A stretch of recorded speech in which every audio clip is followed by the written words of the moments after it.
خۆشەویستانی کورسات نیوز سڵاوتان لەبێ لەگەڵ هاوکارانم بەیەکەوە پانۆرامای ئەم شەوتان پێشکەشەکەین. هەڵبەتە لای هەمان ڕوون و ئاشکرایە کە ماوەیەکی زۆرە موچە دابەش نەکرا و کێشەی جدی لە نێوان هەرێمی کوردستان و بەغدا هەیە بە زۆرێک کە بەغدا باس لەوەکە کە هەرێمی کوردستان تاوانبارە و هەرێمی کوردستانیش باز لەوەکە کە بەغدا تاوانبارە. ئەمە بۆ ماوەی دوو ڕۆژە وردە وردە خەریکە خەبەری خۆش یان هەواڵی خۆش پێیابێ لەبارەی ڕێکەوتن لەسەر موچە.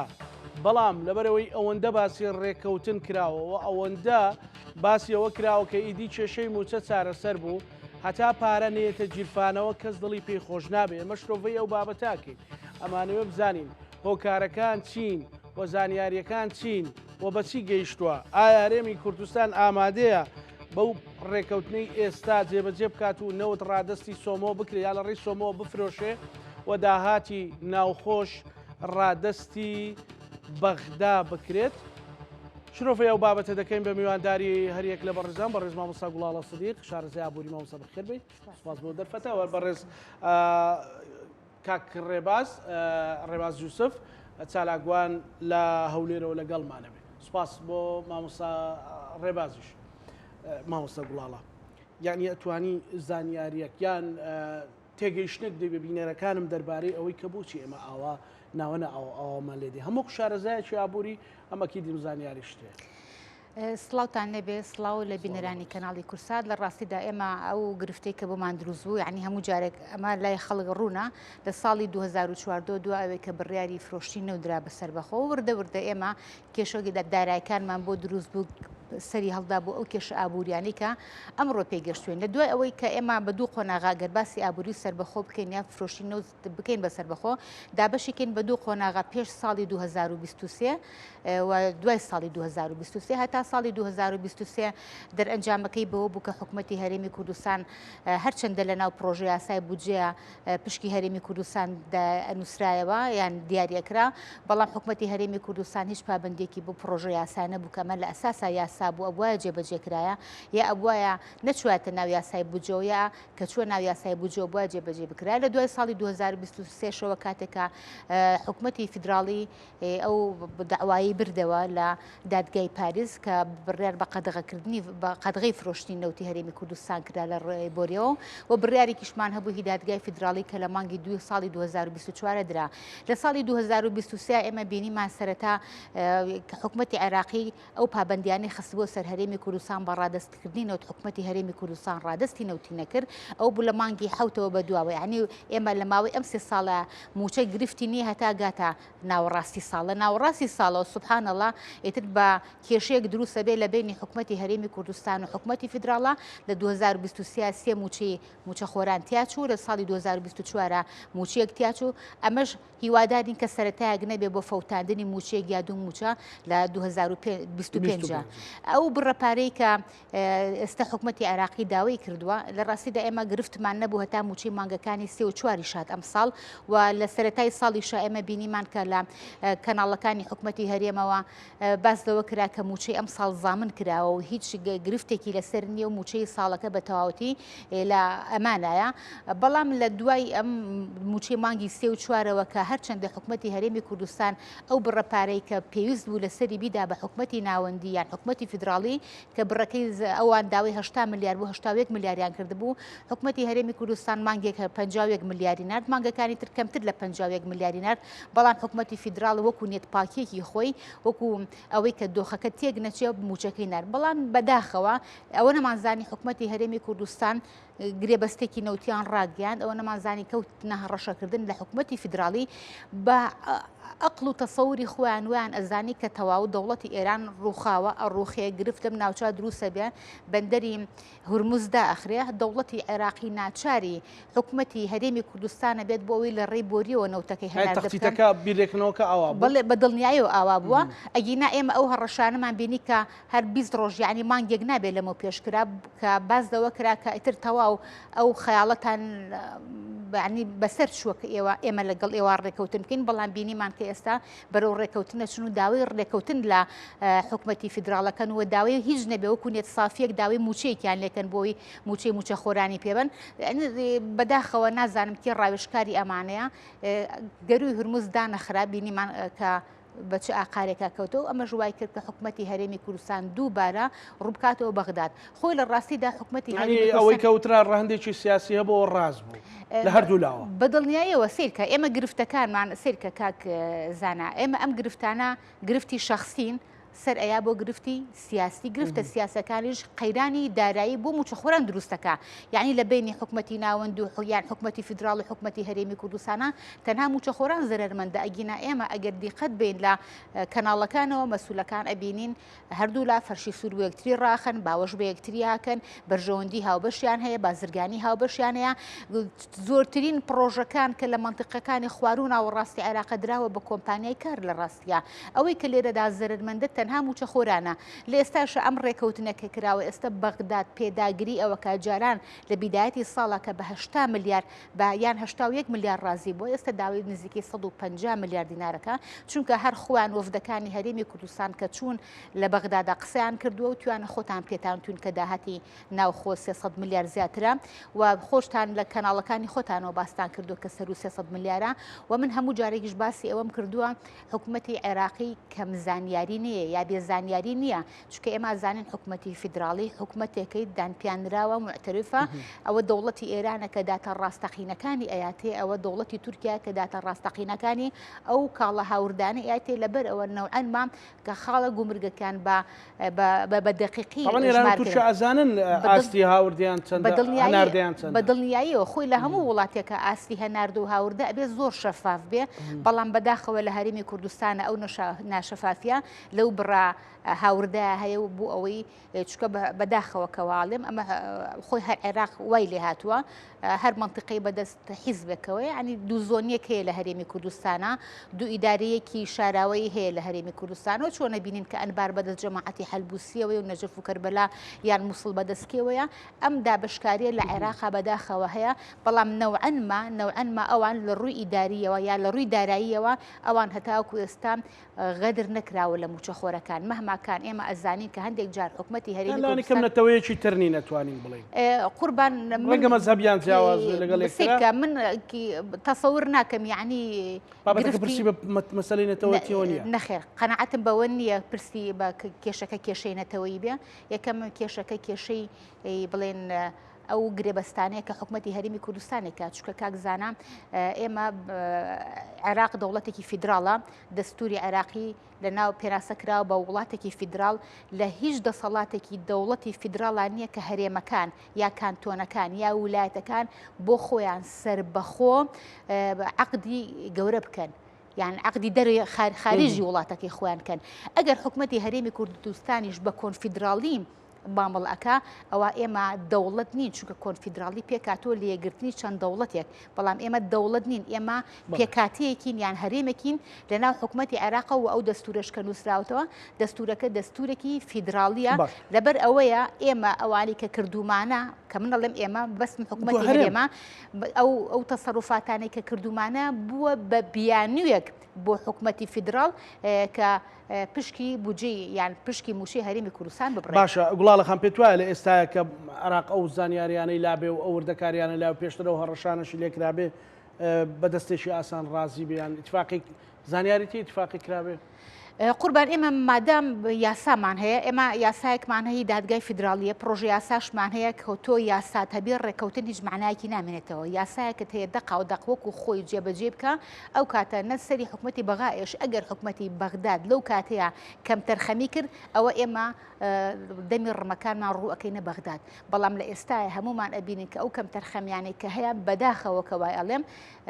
ئێمە ناڵێن ینی بەغداد شامی شەریفە ناڵێن گەندەڵیتیانە ناڵێن نەوتفرۆشتنیتیانە و بڵێن ئەوان پارەی بڵێن دزی سەدەی تیاکراوە لە ڕاستیا بەڵام سرە ڕای هەموو ئەمانە ینی ئەوان موچە خۆران زامن کراوە تەنانەت ئەوانشی کە باسی فەزاییە کری ئەڵێ لە حکوومەتی عێراقا فەزایی هەیە بەڵێ فەزایی هەیە بەڵێ مەڕەفعاوەکان موچێکی زۆر زەبەلاحیان هەیە بەڵام هەتاوکو ئێستا هەتاوکو ئەم مانگی کە من تۆ تا قسە ئەکەن کە شەڕی 12 ڕۆژەی ئێران زەرری نزیکەی 3 ملیار دلاری لە حکوومەتی عێراقیەوە بەڵام موچەکەی دوانەکەوتو ئەگەر موچەی حەشدی شعبی لە ئێستا دواکەوت بێ پەیوەندی بەو مەرجانی ئەمریکاوەیە کە لە بانکی کە داوای کردو لە محەممەد شیع سۆدانی خۆی ئێمە ئازانین کە ساڵێک زیاتری شەکە بڵێن بەرنامە هەیە بۆ هەڵۆشانەوەی حەشدی شعبی لەبەر ئەوە ئێستا ئەگەر باسی ئەوە بکرێ حکوومەتی عێراقی کورتێنانی هەیە لە سیولەی دینارە لە نەختینەی دینارە کورتێنانی هەیە نەک وەکو کۆی داهات یا کۆی دینار وەکو ملی محلی ئەگەر کورتێنانێکی هەبێ ئەویش چەند لێکەوتی یعنی چەند باگراوندێکی هەیە هەندێک تقریبان 45 تریلیۆن دیناری عێراقی لە یەکێک لە وڵاتە دراوسەکانە بۆەوەی هەر کاتێک بیەوێکە تەلاعوب بە پارەی عێراقیە بە دارایی عێراق بکە بەڵام من ئومێدەوارم بە حکمی ئەوەی کە ئێستا دەسوەردانێکی غەربی هەیە ئومێدەوارم کە ئەو پارانش بگەڕێتەوە بۆ عێراق چکە لە ڕاستی عێراق هەتاوەکو ئێستا ئەمریکا دەوڵەتی ئەمریکا نایەوێت ئابووری عێراق دارایی عێراق بڕوخێت ناوێت نەخێر باش باچین لە کاکڕێباس کاکڕێباس سڵاو لێبێ بەڕێستا وەک چالاکوانێک کە لە بەرنامەکەی ئێمە بەشدارن گوڵاڵە خەم پێی وابوو کە ئێمە نەدەبوو بەستی وەکو هەرێمی کوردستان سەرکردە سیاسیەکانە هەڕەشە بکەین و خوێندنەوەیەکی هەڵەکرا پێیان وابوو کە ڕەنگە و شەڕە ببێتەوە هۆکارێک بۆی معادلەکان بگۆڕن بە جۆرێک لە جۆرەکان و حکوومەتی عراقی ناچار بە حکوومەتی هەرێم ببێتەوە و لە ڕێگەی ئەو بۆڕی کە کاتی خۆی هەیە نەوتی تەنانەت عراقیشی تیا بفرۆشێت ئەم خوێندنەوە هەڵانە ئێستا موچەخۆرانی هەرێمی کوردستان باجەکە دەن بۆ چوونی بەڕێستا وڵێ زۆر سپاس کاکزانە خۆشحاڵم شەو لەگەڵەوە بەشدارم ڕاستیەکەی من تەسەوڕم کرد کە تۆ پرسیارێکی سربەخۆم لێ دەکەی بۆی منیش وەڵامێکی وات بدەمەوە خۆم ببورێنم لە قسەکانی ئەو میوانە بەڕێزە بەڵام مادام هەروایە با بەوردی وەڵامی ئەوە بدەمەوە ڕاستەکەی میوانە بەڕێزەکەت من وا تێگەیشتم کە شارەزای لە بواری ئابووری و من چاوەڕێ ئەوم دەکرد کە قسە لەسەر ئەوە بکە کە مەسەلەی دواکەوتنی موچە لێکەوتەکانی لەسەر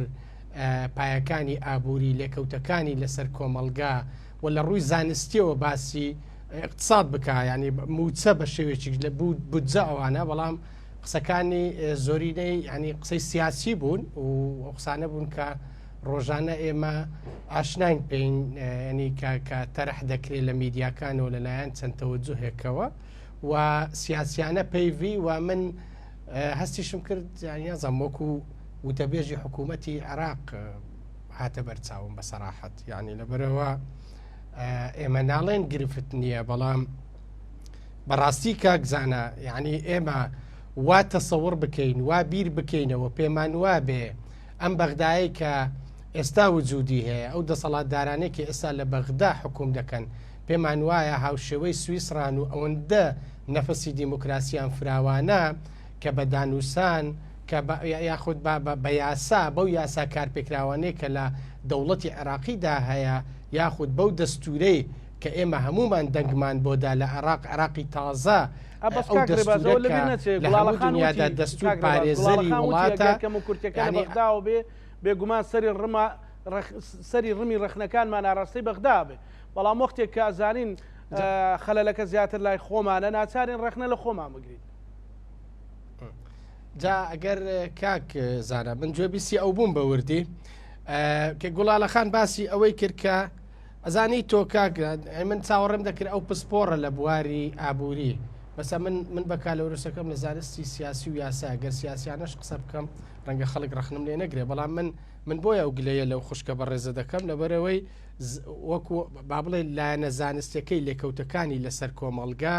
لەسەر سێکتەرەکان من چاوەڕێ ئەوەم دەکرد ئەوەشی بکاتەوە بارحاڵ باسی لەوە کرد گوڵاڵەخان هەر نمونەیە کە باسی موچەی حەشدی شعبی کرد گوڵاڵەخان تۆ ئەزانی ئەجاگەر ئیجازەی برای خۆت بدەیت چونکە تو چارێکە قسەت کرد من هیچ قسەم نەکرد ئەگەر ئیجازەی برای خۆت بدەیت بۆی منی شەندێک ڕوونکردنەوە لەسەرەوە بدەم تۆ ئەزانی گوڵاڵەخان ئێستا موچەی حەشدی شعبی 3 ملیار دۆلارە موچەی هەموو خەڵکی کوردستان بەدایکە شەهید و ئەنفال و چیمیاباران و هەموو ئەوانێک کە سیاسەتی شۆڤێنی بەغدا باشە لە ئەنجامی یعنی هەموو ڕژێمە دیکتاتۆری یەک لە دوایەکانی عراقدا ئەوەی کە بەسەر گەرمیان ئەوەی کە بەسەر بارزان ئەوەی کە بەسەر سۆران بەسەر ئەوانە هاتووە موچەی هەموو خەڵکی کوردستان ناگاتە ملیارێک دۆلار تۆ شارەزای ئابووری ئەبێ باشەوە بزانی 3 ملیارد دۆلار لە بودجەی عراق تەرخان کراوە تەنها بۆ هێزە چەکدارە میلیشیەکانی عراق یعنی ئەمە بودجەیەکی زۆر زۆرە ئەگەر عفوم بکەیت تۆ دەڵێ ئەگەر یاسا هەبێ نابێ شعبی لە پەرلەمانی عێراقەوە هێزە کوردەکان دەنگیان پێ نەدا یەکێتی و پارتی پێیاندا ئەمە خەلەلێک بوو کە من لە بەرنامەی ئاوا ڕاستە و خۆدا گلەیم لەیان کردووە جا تۆ باسی یاسات کرد گوڵاڵەخان یاسا وەختێک لە یاسا هەبێ نابێت ڕێکەوتن شوێنی بگرێتەوە ئۆکەی دروستە بەڵام لە وڵاتێکدا کە باوەڕی بە فەلسفەی دیموکراسی هەبێ لە وڵاتێکدا کە پرۆسی دیموکراسی یعنی لەنگەری نەگر بێ لە کەنارێک و یعنی بەڕاستی ئەمە ینی تۆ سیرکە ئەو کێشە و گرفتەی کە دروست بوو ئەمجارە بۆ موچەی هەرێمی کوردستان لەسەر چێوە دروست بوو ئێمە بینیمان دوای ئەوەی مەسەلەن سەرۆکی حکوومەت ڕێکەوتنێکی غازی کرد لەگەڵ چەند کۆمپانیایکی ئەمریکی ئۆتۆماتیکی یان دووسێ ڕۆژ دوای ئەوە حکوومەتی عراق بەیانێکی دەرکرد گوتی ئەمە میزانیەتان نەماوە بودجەتان نەماوە یعنی ئەوە کەواتە ئەو لێکەوتانە سیاسین ئەم مووقیفانە مووقیفی سیاسین گوڵاڵەخان ئێمە بێ باش لەوە تێبگەین حکوومەتی هەرێمی کوردستان کەم تەرخەمی هەیە بەڵێ کەم تەرخەمی هەیە ئەمە سیاسیە ئەوەی کە حکوومەتی عراق ئەوەی شەرعاندووە یعنی ئەوەی کە پێی دەگوترێت تەقنین ئەوە بە یاسایی کردووە کاکە مەسلەی بڕینی موچەی خەڵکی کوردستان سیاسیە یاسایی نیە لەبەرەوەی بینیمان دوای ئەو دوو ڕێکەوتنەی کرا بەڕاستی موچەکەیان بڕی دوای شتێکیکە زۆر گرنگ هەیە کاکزانە ئێمە ڕاستە موچە گرنگە نەک گرنگە موچە زۆر گرنگە بۆ خەڵکی کوردستان بەڵام لە دوورمەودادا ئێمە سوود لەوە وەردەگرین کە هەرێمی کوردستان بچێتە سەر نەخشەی جیهانی وزە وامە زۆر زۆر گرنگە بەڕاستی یعنی باسی هاوچێشەکان کراکە ئەو هاوچێشە سیاسی ئەقلیمیانەیە هەن ئەو شەڕی بینی ئێران و ئەوە کە گوایە هەرێمی کوردستان یان بەشێک لە سیاسەکانی خەونیان ئەوە بوو عراق بڕوخێ و ئێران بە شێوێک لە شێوەکان ڕژێم تێدا بگۆڕێ و ئەوانە من پێچەوانی ئەوە ڕەت دەکەمەوە بەڕاستی من وام تێ نەبینی چونکە هەر بینیمان لە دووەم ڕۆژدا سەرۆکایەتی هەرێم بەیاننامەیەکی دەرکرد و گوتی ئێمە بە توندی ئیدانەی هێرشکردنە سەر ئێران دەکەین لەلایەن ئیسرائیلەوە و بەیاننامەی فەرمیە و گوڵاڵەخان ئەتوانێت بڕوە لە ماڵپەڕی سەرۆکایەتی هەرێمی کوردستان بیخوێنێتەوە دوایەوە پەیوەندیشی تەلەفۆنی هەبوو لە نێوان سەرۆکی هەرێم و وەزیری با بڵێن دەرەوەی ئێران کە ئەمانە هەمووی ڕەت کرانەوە من تەسەوەر ناکەم خەونی ئێمە ئەوە بوو بێ بەڕاستی چەند وڵاتێک بە تەسەوەر ناکەم ئیشی بۆ کرابێت لە ئاستێکی باڵادا بەڵام ئەوەی کە هەیە لێکەوتەی سیاسیە و گرفتی شخصی بۆ سیاسیە بۆ سیاسەکەم کەس گرفتی شخصی ڕێباز یعنی سیاسەکە لە چیە مەبەست لەوە چیە گەر ئەو سزادانە نەبێ مەبەستی زۆرە سزادانێکە وەکو گوڵاڵەخان باسی کردوتی خۆ هەمویان فەرشی سوور بۆ یەکراخان پێشوازی لە یەکەکان و تەنانەت و باسی لەوە کردکە بەشێکی زۆر لە پرۆژەکانی باشوور و ناوەڕاستی عراقی کۆمپانیایکی کوردێکە نزیکە ینی پارتی دیموکراتی کوردستانە ینی کام سیاسی ڕاستەکە باسی کۆمپانیای کاری کرد بەس خۆی بوران لەوەی باسی کۆمپانیا قەیوانیش بکە من تەسەوڕ هیوا خواز من باسی هەردوو کۆمپانیا بکە و ڕاستی شەکە بەڵام کاک زانازای چۆنە من قەت لەگەڵ ئەوە نیم بەڕاستی کاکە چی بکەن ئەی کوڕی خەڵک بە کوژدێن یعنی من قەت گفتوگۆ ڕەت ناکەمەوە بەڕاستی ئەم سەردەما عەسری گفتوگۆیە کاکە یعنی ئێمە دەبینین لە نێوان دوو وڵاتی زلهێزی وەکو ئیسرائیل و با بڵێن ئێران دوای ئەو شەڕ و کوشتار و ململانەی ڕوویدا ئێستا دوای 12 ڕۆژ قسە لەسەرەوە دەکرێت کە گفتوگۆ بکەن دۆناڵد ترەمپ سەرۆکی گەورەترین وڵاتی دنیاە قسە لەسەرەوە دەکات ئەبێ ئەم دوو وڵاتە گفتوگۆ بکەن بۆی کێشەکانیان بە گفتوگۆ چارەسەر بکەن یعنی من وەکو گوڵاڵەخان هیواخواز نیم دەرگای گفتوگۆدا بخرێ و بۆ نمونە ئەم وەفدانە پێشوازی لە یەک نەکەن دوزار کاک زانە ئەم سیاسیانە زەرە ناکەن زانی یەک ئەندامی مەکتەبی سیاسی کوڕی پێشمەرگە نیە بڕوە لە پێشەوە هی هەردوو حیزب بەڕاستی بڕوە لە پێشەوشە کاکە لە سیرا و ململانێ و شەڕەتفەنگدا کوڕەهەژارەکانی ئەم وڵاتە یعنی کاکزانە زەرەرەکەن ئەوان زەرەرمەند دەبن بۆیە من پێم وایە سەرکردایەتی سیاسی کوردستان لە ژێر مەسئولیەتێکی زۆر زۆر گەورەدایە ئەمڕۆ خەڵکی کوردستان لە دۆخێکی زۆر ناهەمواردا دەژی و ئەوان پێویستە تەسعیە بدەن و سازشیش بکەن لە هەندێک ماف ئەگەر با بڵێن سیاستێکی تەکتیتیش بێ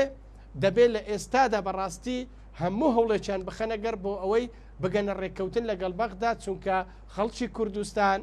بازار لە هەرێمی کوردستان بەڕاستی موچەخۆران لە دۆخێکی زۆر ناهەمواردا دەژین و من تەسەوەر دەکەم ئەم دۆخە درێژە بخانێ پێشببینی ئەوە دەکەم بەڕاستی تەقینەوەیەکی گەورە ڕوو بدا لە هەرێمی کوردستاندا کە ئەو تەوژمەی دێ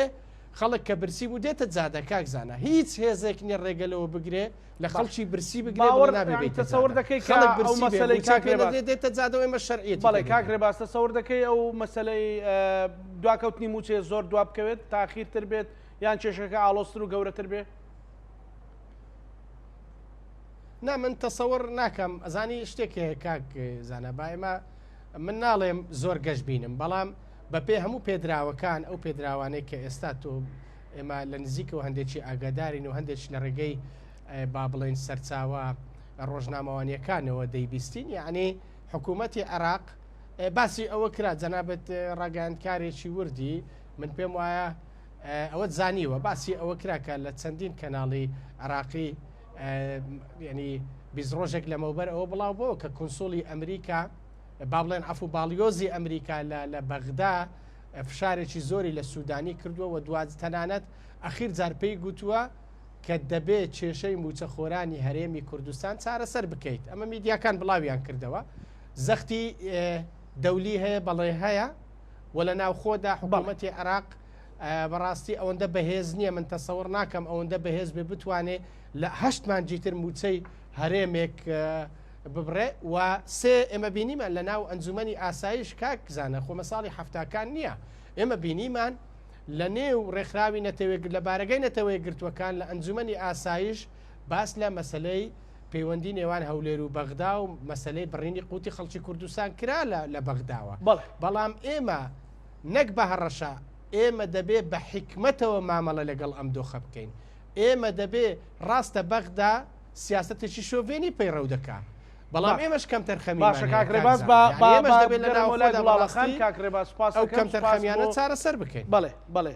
کاکرێباس لەگەڵ مامێنەوە گوڵاڵەخان کاکرێباس پێوا بوو کە گفتوگۆکە ینی تۆ بەرابێکی سیاسی لە پشتی قسەکانت بەڵام بە جگەلەوەی ئەو سەرنجەی کاکرێباس باسی ئەو بکەین کە تۆی زانیارێک تێ لەسەرەوەی کە بەڕاستی بگەنە ڕێکەوتنێک و لەو هەفتەیە خەبەری خۆشە بێ هەواڵی خۆشە بێ لەبارەی موچەوە سەرەتا کاک ڕێباز گلەی لەوە کرد کە ئێمە باسی دۆخە ئابوووریەکەیمانە کردو لە ڕاستی ئەمە ئەوەنە باسی دۆخە ئابوووریەکەیمان کردو ئێستا گەر مناڵێکی 10 ساڵان بدوێنە لەسەر ئەو جادەیە من مقابلەی مناڵێکم بینی زۆر جوار باسی دۆخە ئابوووریەکەی کرد یعنی ئەوەنە باس کراوە ئێمە باسی چی بکەین باسی ئەم لێکەوتانە ئایا باسی نەمانی جوڵی بازار بکەین ئایا باسی ئەوە بکەین کە لێستە لە بازارە بشوە ئەڵی کاتی کۆرۆناکەی لە ڕاستی ینی نەبێ بە مبالغە باسی ئەوە بکەین کە خۆی شرایی تا کەم بۆتەوە باسی ئەوە بکەین کە بێکاری گەنجەکانمان ڕوو لە زیاد بوونە باسی ئەوە بکەین کە لەشکرێ لە دەرچووەکانمان هەیە زانکۆ پەیمانگەکان دانەمەزراوە باسی ئەوە بکەین کە ئێمە ئەمانەمان زۆر باس کرد باسی ئەوە بکەین کە هاوسەنگیری گەنجان ناکرێ و حەجمی خێزانی مجتەمەعی کوردی کەم بۆتەوە یعنی ئەمانە لێکەوتە ئابوووریەکان کاک ڕێبازگان ئێمە ئەوەندەمان باس کردو ئێمە ئەبێت بە دوای چارەسەرا بگەڕێن چونکە ئەمە هۆکارەکانە زانین بڵێن لێکەوتەکانی ئەزانین ئێستا ئەو چارەسەرانەشی کە ساڵانە لە سبیدایەتی ساڵا دۆزرێتەوە سوبحانەڵڵا لە ناوڕاستی ساڵا بە قودرەتی قادرە وردە خاوە بێتەوە تا لە کۆتایی ساڵ ئێمە موچەی یا دوو موچەمانە فەوتەیە تۆ باسی ئێواکەی کە من باسی کۆمپانیای قەیوانم کردو لە ڕاستیە من لە بەغدا دانانیشم لە ڕاستیە من ئەوەی کە لە کەناڵ عەرەبیەکان و گوێم لێبێ ئەوان باسی کۆمپانیای کارەکەن لە ڕاستی ئەگەر ناوی کۆمپانیای قەیوانیان نابێ بە دڵنیایە وان نزانی کە من لە کەناڵێکی یەکێتیەوە قسا کە مەحسوبم کەی لەسەر ئەو حیزبەیە ینی هیوادارم بەو شێوازە بیر نەکەیتەوە و ناردنی ئەڵێ ناردنی هەناردەکردنی نەوت لە هەرێمی کوردستانە دیموکراسی هەموو خەڵک میوانەکەن هەناردەکردنی نەوتەڵی بۆ داهاتوو باشە یعنی کام داهاتووە ئێمە لە 2014 هاوڵاتیان یا موچەخۆرانی هەرێمی کوردستان کە کاتێک منی موچەخۆر ئێستا دوو مانگە موچەمان پێ نەدراو کاکزانە ئەم دوو مانگە 2 تریلیۆن دینارەکە 2 تریلیۆن دینار لە ماوەی دوو مانگە نەچوێتە بازاڕەوە تو ئەم 2 تریلیۆن دینارە لە ماوەی ئەم دوو مانگە بچبێتە بازاڕەوە هەموو دوکاندارەکان عەرەبانە چیەک دەستگێڕێکی ئیسیفادەی تێ ئاکات لەبەرەوە کاتێک کە موچەکە لە من وەرەگریتەوە نامەیتێ لە ماوەی 10 ساڵە لە کۆی 120 موچە حکوومەتی هەرێمی کوردستان 58 موچەی بە تەواوەتی داوە 16 موچەی هەر نەیاوە 46 موچەی بە لێبڕینەوە داوە منی مۆزەف ئەبێت چەندە ساڵی تر چاوەڕوان کەم تەمەنی منی مۆزەف چەندە ساڵی کاک زانایان تۆ باسی داهاتوون بۆ ئەوکەی لەسەر چیت بی ئەساسێک تۆ بینات لەسەر داهاتوو کردو یا ئەوە تا ئەگەر تۆ بە تەمای دەوڵەتی دروستکردنی دەوڵەتی فەرموو انتخاباتێکمان لە پێشایە لە مانگی 11 کاندیدەکانتان پێشکەش مەکەن مەچنە ئەوەوە ئێمە دەستورێکمان نووسێ و دەستورەکە ناوی عێراقی فدراڵە لە ڕاستیە ئێ بەپێی ئەم دەستورە نابێت هەرێمێک یا کانتۆنێک ئەمانە عقد بکەن کاکە ڕێبازیان ئێمە ڕاستە ئێمە لە ڕووی خۆی پێکاتەکانی دەوڵەت چییە گەلە جەناب قانون سیاست خوێندووە ئەزانیت گەلە خاکە ئێمە خاکمان هەیە گەلمان هەیە سوڵتەیە هەمانە بەڵام اعترافی دەولیمان پێ نەکراوە کە ئەمە یەکێکە لە سیفاتە ئیقراریەکان بۆ دروستبوونی دەوڵەت لەبەر ئەوە ئێمە ئەم سیفەت ئیقراریەمان نییە و لە دەستوریشا ئێمە هاو وەلافی ئەوەشمان لیاوە کە ئێمە دەستورێکی کوردانەیە لە لای عەرەبا دەستوری عێراق یەکێکە بەوە ناسراوە کە دەستوری کوردانەیە چونکە وتوانە لە یەک دوو بەرنامەی تریشا باسم کردووە وتوانە کورد زۆر بە ئاگایی و چەکەوە هاتووە دەستوری نووسیوەتەوە سونە تۆراوە سونە لۆ کاتەیە تۆراوە شیعەکانیش بە بێ ئاگایی و تازە هاتوونەتە سەر دەوڵەتی تازە و عێراقی دوای سەدام حوسێن لەبەر ئەوان لەو دەستورە ڕازی نین کە کورد نووسیوێتەوە ئێستا ئەو دەستورێک کە خۆمان نووسیمانەتەوە ئیشی پێ ناکەین کاک زانایانوە نەبێ من ڕقم لێ بێ ڕاستەکەی حەشدی شعبی هەیە موچەکەیان زۆرە کێ دەنگی بە حەشدی شعبیە ڕاستەکەی ڕەفحاوەکان موچەیان زۆرە من تقریبان 4 ساڵ 5 ساڵ لەمە پێش وتارێکم لەسەر ڕەفحاوەکان نووسێ و کە چەندێ موچیان زۆرە ئایلەی وا هەیە لەناو ڕەفحاوەکانە 10 ملیۆن دینار مانگانە وەرەگرێ بەڵام من ناتوانم کاک زانە کاتێک من چاوەڕوانی تۆ بم تۆ تەمیولی من بکەی من ناتوانم مەرج بۆ تۆ دابنم بڵێم پارەکەی خۆت بۆ وا خەرجەکەی لە کاتێکا من ئەتوانم ئەو مەرجە بۆ تۆ دابنم کاتێک کە ئەو من ئیشتراک بکەم لە ئیدارەدانی دەوڵەتە لەگەڵ توە یا لە ئیدارەدانی ئەم مؤسسەیە لەگەڵ توە ئەو پارەی کە من ئەیەم بە تۆم یعنی من بتوانم خۆمی پێ بژێنم ئیکتیفای ذاتی خۆمی کردبێ بەڵام لە کاتێکە ئێمە پارەکە ئەم نەوتەیەکە کاگڕێباز دڵی پێی خۆشە بیفرۆشین ئەگەر ئێمە بێت بیفرۆشین بە 35 دلار ئەیفرۆشین ئەم 35 دلار ئەگەر ڕۆژانە 300 بەڵێ 16 دلاری ئەچێ بۆ کۆمپانیەکان ئەگەر بێت و ئێمە ڕۆژانە 300,000 بەرمیل نەوتیش بفرۆشین مانگانە کاتە 277 ملیۆن دلار ئەمە 134 ملیۆن دلاری ئەو 16 دلاری کۆمپانیەکانی لێکەیتەوە تقریبا 143 ملیۆن دلاری ئەمێنێتەوە ئێستا بەغداد پێت ئەڵێ ئەم 300 بەرمیلە نا 280 بەرمیلی بێ بە من بەرمیلە نەوتت بۆ فرۆشم بە 70 دلار بە سعری ڕۆژ بۆ دەفرۆشێ من مانگانە موچەت ئێمێ تۆ ئەو بڕەپارەی کە لە داهاتی ناوخۆ لە خاڵە سنووریەکان لە داهاتی ناوخۆ کۆی ئەەکەیتەوە بێ بە من نیوەی بە من تۆ ناڵی 300 ملیارە 150 ملیاری بە من موچە خۆرانت لە کۆڵەکەمەوە بە ڕیشیکی ڕەوایە یعنی با ئێمە یعنی دوور لە یعنی سیاست نا یعنی لە گۆشە قەومیەکەوە سیرکەین ئێمە بە ڕیشیکی ڕەوایە لە پارەی نەوتی بەسرە لە پارەی نەوتی بەسرە تۆ بە تەمابی مانگانم 1 تریلیۆن دینار ئەمە دیفاع نیە لە حکوومەتی فدراڵی ئەیکەم وەڵڵا ئەمە لە بێ باخەڵی خۆمانایە کاک زانە ئەمە لێ بێ بازاڕی خۆمانایە ئەوە لەوەیەکە بڕۆ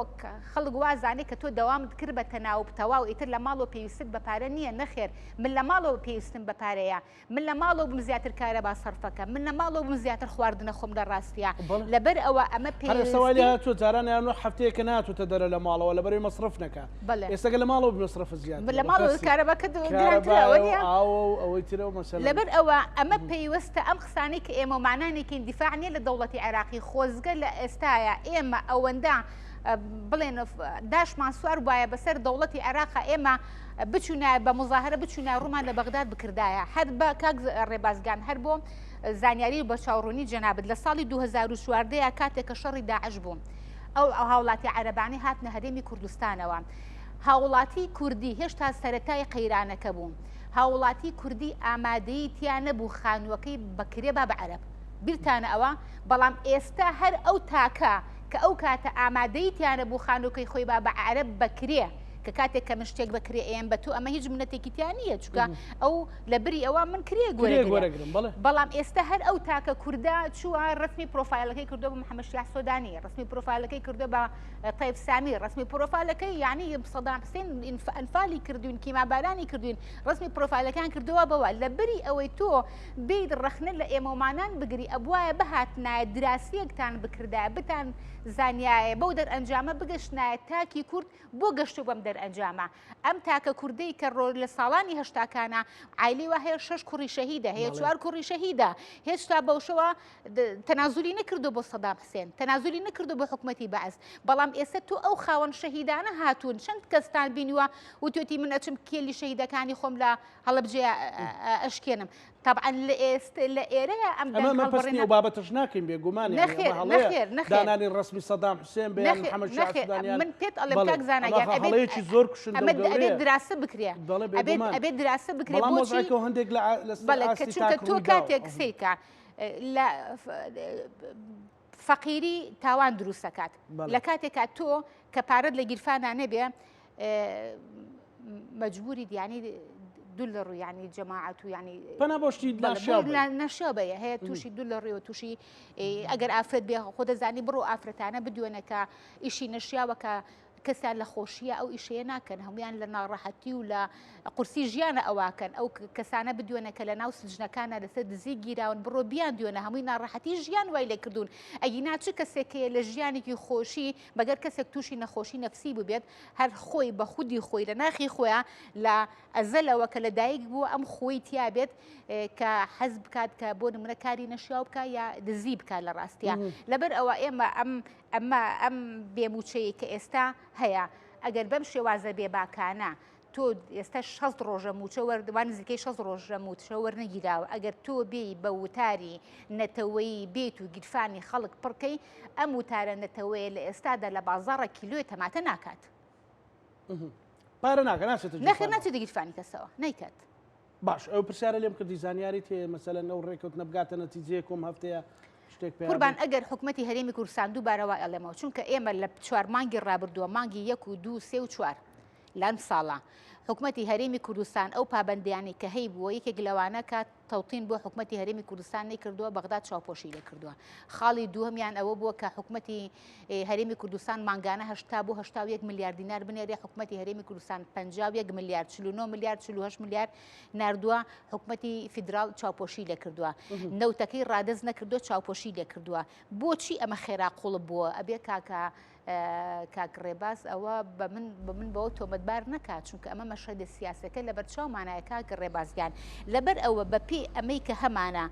حکومەتی هەرێمی کوردستان ئێستا حکومەتی فیدرالی ئەیبێ بۆکو نێت پاکیەک موچەیەک بنێرێ ئەگەر لە دوای ئەم موچەیەوە حکومەتی هەرێمی کوردستان ئەو پابەندیانی خۆی بەرامبەر بە بەغداد جێبەجێ نەکرد ئەو کاتە قەناعەتمەیە کە ناگەنە ڕێکەوتن وەلەو کە ئێمە یاسامان هەبێ ئەبێ یاساکە جێبەجێ بکرێ نەک تۆ لە دوای یاسا ڕێکەوتن بکرێت چونکە ئەبزانی وەکو چی لێ وەکو سوڵحی عەشایری لێت یعنی ئێمە دایمەن گلەی ئەواکەین ئەڵێن کاتێکە کەسێکە کوژێ ناچن لە دادگار سکاڵا بکەن و بە یاسا سزای و کەسە بدرێت و سوڵحی عەشایری لێ ئەکرێت ئەمە ژوای لێ هاتۆ تۆ یاسایەکە هەیە بڕیاری لەسەر درراوە بیدایەتی ساڵ موافقە کردووە لەسەری بەو هەموو وەفدوکاری کە چوونەتە بەغدا خێر ئێستا جێبەجێ ناکەی بۆ جێبەجێ داهاتی ناو خۆت و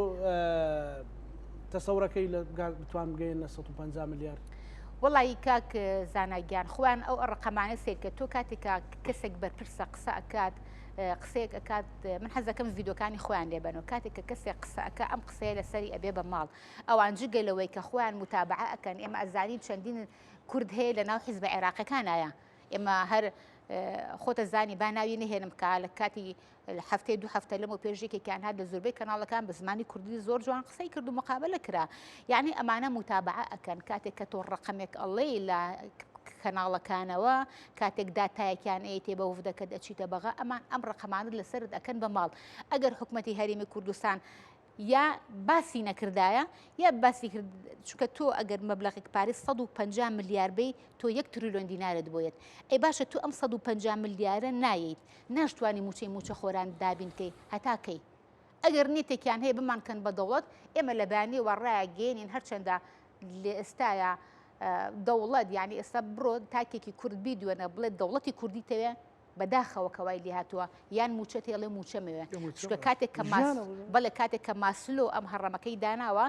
پێداویستەکانی ژیان خۆشگوزەرانی ژیان ئەو پێداویستیانەی کە هەنووکەی ژیانن لە لوتکەی هەڕەمەکایە من ناتوانم لە نەوەدەکانە بیرمانە من بیرمە نازانم بۆ ئێوە لە نەوەدەکانە مامۆستایان یان موچەخۆران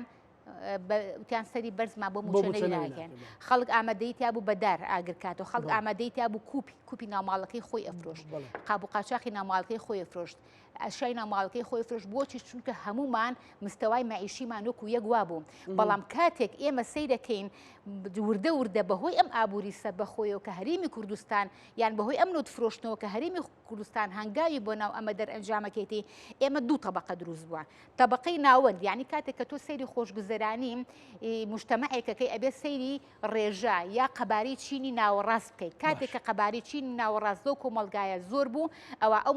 مجتەمەعێکی خۆشگوزەرانە بەڵام کاتێک ئێمە دوو تەبقە هەبوو تەبقەیەکی فەقیر تەبقەیەکی دەوڵەمەند ئەوەی کە دەوڵەمەند بووە ئەگەر بە شەرعیش دەوڵەمەند بوو بێ تەبقە فەقیرەکە وای لێکێنەوە کە بە گەندەڵی دەوڵەمەند بووە کاتێک کە ئەم جیاوازە زۆرە لە بینی مناڵی من و مناڵی مەسوولەکە هەیە لە بینی خانەوادەیەک و خانەوادەی مەسوولەکە هەیە کاتێک کە مناڵەکانی ئێمە کە پاری ئەویان پێنێ بشنە خوێندنگە حکومەکانی شەوکەبای کۆتی تیاکرێ بەڵام ئەوان ئەبینین خاوەنی زانکۆر خاوەنی ئەسپی گران بەهان خاوەنی ئۆتۆمبیلی گران بەهان لەبەر ئەوە لەم حاڵەتەیە من حەز ناکەم هەندی قسەی فەیلسوفێ لێرای بیر لەم چووکە بێ بە بێڕێزی بەرامبەر بە هەرێمی کوردستان و بەرامبەر بە هاوڵاتیان لەبەرەوە هاوڵاتیان ئەو دەوڵەتەی ناوێت یا ئەو حکومەتەی ناوێت کە بەم شێوازە دروست بێت جیاوازی نێوان مناڵەکەی خۆی لەگەڵ مناڵێکی بەرپرسێکە ئاسمان و ڕسمان بێت زۆر باشە کاگڕێ باس گوڵاڵەخان لەکەوتە ئابوووریەکانیش و بە زانستیش باس بەس بۆ معلوماتە ئێمە دڵسۆزترین سیر کە ئێمە دڵسۆزترین ئێمە ئەڵێ دۆستت ئەوەی ئەم گرێنێت دژمنت ئەوەیە کە پێمەخاتە پێکەنین یعنی کاتێک کە تۆ مناڵەکەت دوور لە مناڵەکەی تۆ کاتێک کە دزێکی بچکۆلانە ئەکا ئەگەر محاسبەی نەکەی وردە ئەبێ بەرە و جەریمەی گەورەتر بەڵام ئەگەر هەر لە سەرەتاوە تۆ پێدود ئەمە نابێ بکەی ئەو کاتە مناڵەکە دەخیتە سەر هێڵێکی ڕاست ئەگەر هەر لە سەرەتاوە حکومەتی هەرێمی کوردستان بە قسەی هاوڵات یعنی معقولەتی تایە تۆ خۆت بۆری نەو دروست بکەی دوایی بیفرۆشی دوایی بیگری بکرێ بەس پێم بڵێ ئەمە چه ئەقلێکی تیجاری ئەمە کاکزانەگیان لەبەر ئەوە ئەگەر لە هەر لە سەرەتاوە بە قسەی ئەم خەڵکە ینی بکردا کە دەنگە ناڕازی بوون قەناعەتم نەبوو ئێستا دەرئەنجامەکەمان بووە وەکو چۆن نووری مالکی وتی خۆ من نووری مالکی خۆش ناوێ وەڵڵا چۆن نووری مالکی وتی نەوتەکەتان هەڵگرن بۆ داهاتوتان چۆن وڵاتی کۆیت و قەتەر سندوقی ئەجیالیان هەیە با ئێمەش ئەم نەوتەمان هەڵگرتایە بۆ بۆ نەوەی داهاتوومان بەڵام ئێمە بەم پرۆسەی نەوتە نەگونەوەی قوربان کرد بەسەرنەوەی داهاتوو قوربان کرد بەسەرنەوەی ئێستاشە زۆر باشە کاکڕێ باس وتی گوڵاڵەخان وەکو پێم وتی کە هەموو لێکەوتە ئابوووریەکانی باس کرد و بە زانستیش قسەی کرد بەڵام ئەڵێ بۆ چوونی بەڕێز لەسەرەوە گوتاری نەتەوەی ئەمڕۆ لە بازار مەبەستی بازاری سیاست نییە لە بازارە بۆ کابرایەکی هێژار پارە ناکە چلوەیەک تەماتە ناکە ئەمە قسەی گوڵاڵەخانە ینی بۆ چوونی بەڕێزت ئێمە بۆ ئینتیمای نیشتیمانیش دانەبەزێنین ئینتیمای نەتەوەیش دانەبەزێنین و خەڵک والێ نەکەی کە ڕقی لە ڕەمزە گەورەکانی نێتەوە نیشتیمانیش بێتەوە پێویستمان بەوێ بڕیاری ئەقلانی بدەین ژیان و گوزەرانی خەڵک و باسی هەرەمەکەی ماسلۆی کردکە بتوانین خۆشگوزەرانی بۆ خەڵک دابینکی بۆ چوونی بەڕێز وڵا کاک زانە باش بۆ گوڵاڵەخان باسی ئەوەی کرد ساڵی نەوەتەکانی بیرە من وەکو خەونێک بیرمە جا لەبەرەوە کەشفی کرد ئەو لە ملوتۆ گەورەترە لەبەرەوە بە توندی وەڵامی بۆ چوونەکەی نادەینەوە مشکلە نییە مادەم لە ئێمە گەورەترە ماڵداوە بێ و ئەزانی حکوومەتی ڕەشید من لەگەڵی هاوڕام لە بەشێکی قسەکانی گوڵاڵەخان حکوومەتی پێناسەی حکوومەتێکی خۆشگوزەرا ینی حکوومەتێکی سەرکەوتوو لە دنیادا بەپێی معایری نێودەوڵەتی چییە مەسەلەکە بریتە لەوەی ئەم حکوومەتە بتوانێت ئەو پەڕی خۆشگوزەرانی بۆ تاکەکانی کۆمەلگا دابین بکە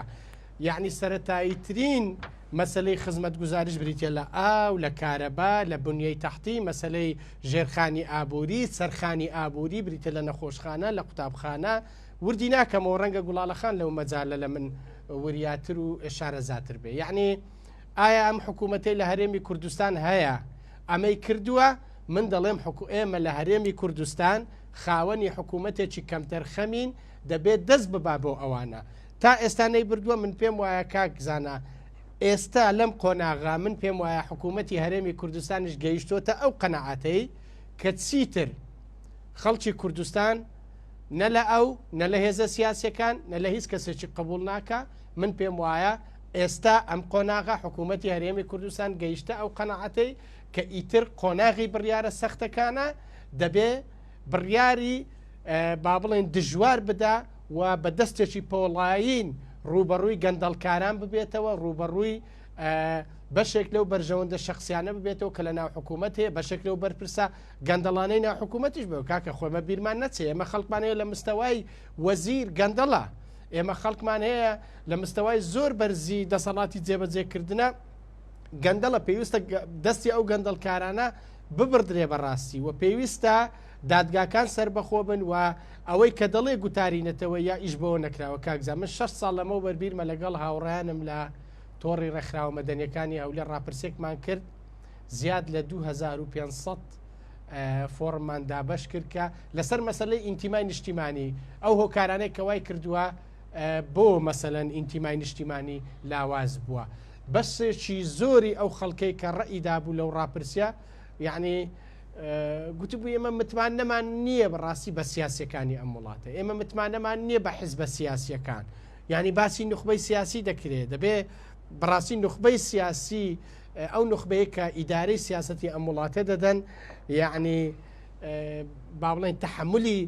ڕەخنە بکەن و قسەی ئەو قسانەی گوڵاڵەخان کردی من لەگەڵ بەشێکی زۆری هاوڕام و ئەو قسانێکە خەڵکی دڵسۆزی ئەم وڵاتە دەیکات لە گوێی بگرن و بە پێشنیاری نخبەی ڕۆشنبیری ئەم وڵاتە و بە پێشنیار و ڕەخنەی بنیادنەری عاقڵمەندانی ئەم وڵاتە هی بەشێک لە هێزە سیاسەکانیش ناڕەحەت نەبن و بتوانن با بڵێن ئاسۆکانی بەردەم چارەسەری ئەو گرفتانەی کە لە هەرێمی کوردستاندا هەیە بیخەنە ڕوو بۆ خەڵکی کوردستان و بە ڕژدی کار لەسەر ئەوە بکرێت کە ئەو داهاتە ناوخۆیانەی هەنە ڕێک بخرێنەوە و من لەگەڵ ئەوەم بەغدا داوای 150 داهاتی کردووە داهاتە فیدراالیەکان و ئەگەر بەغدا موچە نابەتەنها بودجە بۆ هەرێمی کوردستان بنێرێ هیچ ئیشکال لەوەدا نبینم کە هەرێمی کوردستان 150 داهاتە فیدراالیەکان تەسمیل بە بەغدا بکە باسی گوڵاڵەکان باسی بەسڕای کرد تۆزانی هەتا ئێستا ئەو لەوەدا ڕاستەکە باوەڕ کە بەشێکی زۆری خەڵکی بەسڕا یعنی ئاوی خواردنەوەی پاچیان دەست ناکەوێت بۆ خواردنەوە یعنی ئێمەوە نەزانین شارەکانی عێراق ڕاستە موچە بەردەوامە ڕاستە لەوێ کێشەی موچە نیە بەڵام کێشەی زۆر گەورەتر هەیە کاکزانە یعنی ڕێژەیەکی زۆر بڕۆ لە مەسەری خانی تەزاوز لە بەغدا بڕۆی یعنی ئەمن کۆمەڵی راپۆرتم بینیوە خەڵکێک ینی ڕێژەی بێکاری لە ڕەنگە گوڵاڵەخان لە من باشترەوە بزانێت ڕێژەی بێکاری لە عێراق ئێستا بەپێی دوایین راپۆرتەکان گەیشتۆتە 15 یعنی مە زۆر زۆرە بەڕاستی بۆیە ئێمەوە نەزانین لەگەڵ وڵاتێکی زۆر دیموکراسی زۆر بێگرفت تەعامل دەکەین و ئێمە مەرجەکانی خۆمان فارسکەین نا من پێم وایە ئەگەر لەم دۆخەدا و لەم قۆناغەدا ئێمە عەقلانی بیر بکەینەوە دەبێت تەفاوز بکەین دەبێت دانوستاندن بکەین لە پێناوی چارەسەر بوونی کێشەکانی هەرێمی کوردستان بە بنەڕەتی بەڕاستی بەڵێ سوپاس دەکەم کاک ڕێباز یوسف دواسەرنجی گوڵاڵەخان وتی لەبەرەوەی گوڵاڵەخان لە خۆم گەورەترە کاک ڕێبازە و تالیقەیە بوتی جوابێکی توندی نادەم کاک ڕێباز وەڵی من والیدی خۆم ناشارم و تەمەنی خۆم ناشارمەوە لە ڕاستیە ئەوە نەزانیم لەو کاتە یعنی هەر خوێندکار بووم یعنی لە ڕاستیا بەڵام ئەوە بیرم لێت یعنی قوربان تۆ باسیەوت کرد